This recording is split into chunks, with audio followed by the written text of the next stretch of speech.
kebetulan kita juga mendapatkan kepercayaan juga dari para investor, kemudian juga dari para perbankan luar negeri juga sangat baik gitu ya.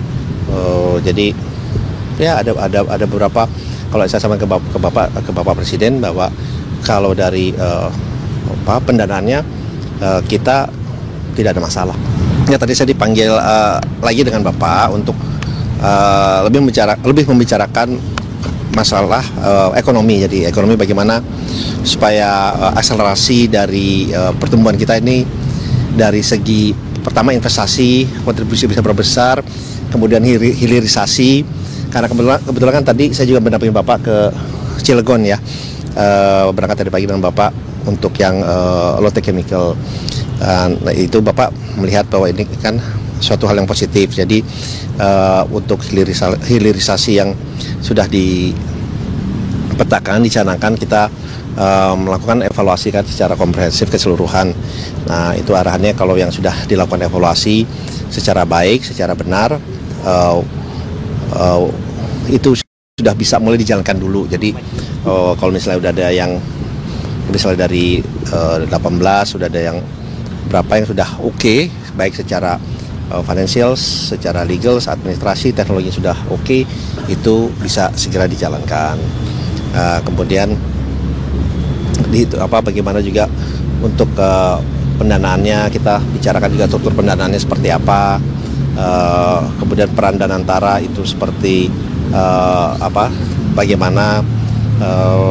Jadi itu sih yang secara garis besar kita bicarakan, karena kebetulan kita juga mendapatkan kepercayaan juga dari para investor, kemudian juga dari para perbankan luar negeri juga sangat baik gitu ya.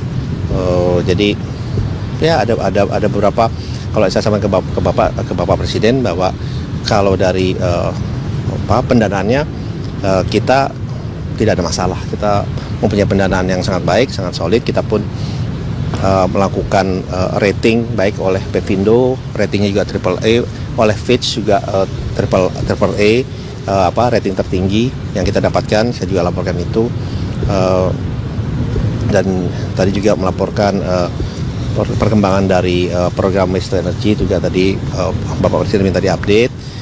Saya laporkan bahwa kita sudah proses untuk melakukan penjaringan, pendaftaran sudah, dan penjaringan dari potensial investor.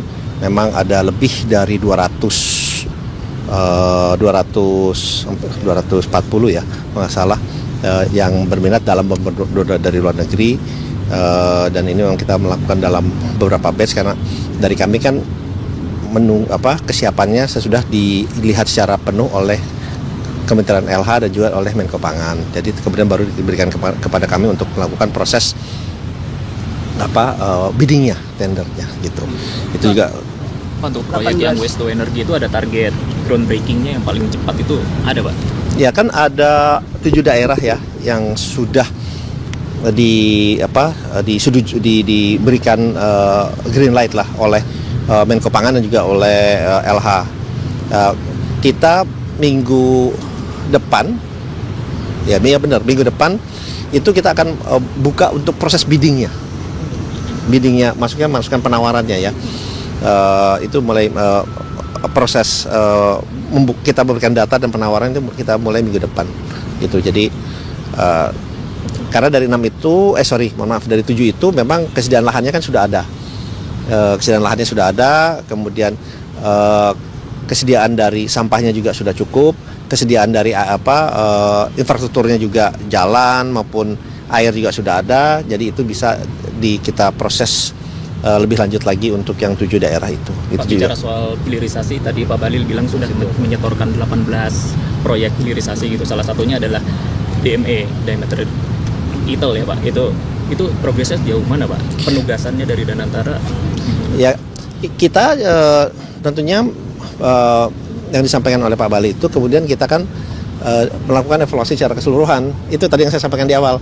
Jadi kita evaluasi secara keseluruhan untuk proyek-proyek yang visible, yaitu segera kita tindak lanjuti gitu ya. Untuk khusus Tapi DME sendiri bagaimana Pak? Itu ya memang DME termasuk salah satu yang kita evaluasi dan baik.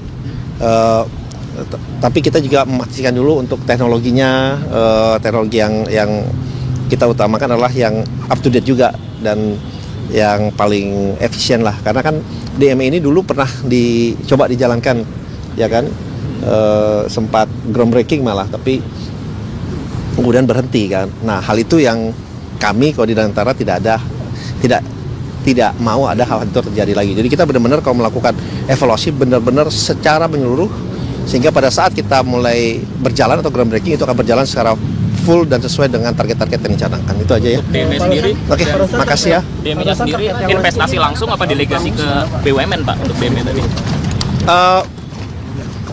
Kita bisa investasi langsung sih mungkin. Investasi langsung. Investasi langsung. Chip-in-nya kira-kira berapa Pak?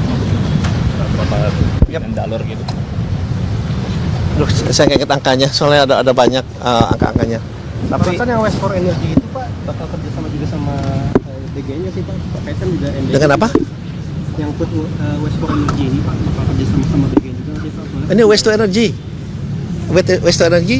Ya West for Energy dengan bakal kerjasama BGN juga nggak sih Pak? Karena kan BGN apa? Juga salah satu tantangannya food waste ya Pak.